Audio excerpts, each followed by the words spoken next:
મિત્ર તમારા ખેતરમાં પણ ઝટકા મશીન લાગેલું છે, પણ એ ઝટકા મશીનના તારમાં ઝટકો આવે છે કે નહીં એ તમને ખબર પડતી નથી. પણ તો આજે અમે લઈને આવીએ છીએ સ્માર્ટ ઝટકા લાઈટ, જે તમારા ખેતરમાં જે ઝટકા મશીન લાગેલું છે એમાં છેલ્લે સુધી પાવર આવે છે કે નહીં એ ચેક તમે આ સ્માર્ટ ઝટકા લાઈટ થી કરી શકો છો. માની લ્યો કે તમારું આ ખેતર છે, ખેતરમાં ઝટકા મશીન નું ફેન્સિંગ કરેલું છે, એમાં 3 થી 4 જગ્યાએ જો તમે ઝટકા મશીન ની ઝટકા લાઈટ લગાડી હશે તો જ્યાં જ્યાં ઝટકો આવશે ત્યાં તમારે આ ઝટકા લાઈટ છે થશે.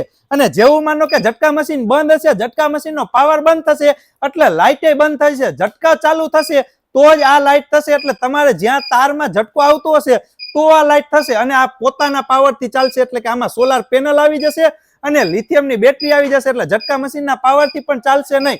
અને આમાં તમારે ઝટકાનું તારનું કનેક્શન પણ દેવાની જરૂર નથી. આ તમે જો દૂરથી પણ શું કહેવાય લાઈટ છે સેન્સ કરી લેશે, એટલે જે ઝટકા મશીન ની ફ્રીક્વન્સી હોય છે એને સેન્સ કરીને આ લાઈટ છે એ ચાલશે. એટલે તમારે પણ જો તમારા ખેતરમાં ઝટકા મશીન લાગેલું છે અને આ ઝટકા લાઈટ તમારા ખેતર માટે મગાવવી છે તો સ્ક્રીન ઉપર દેખાતા નંબર ઉપર કોલ કરીને તમે પણ તમારા ખેતર માટે સ્માર્ટ ઝટકા લાઈટ છે મંગાવી શકો છો.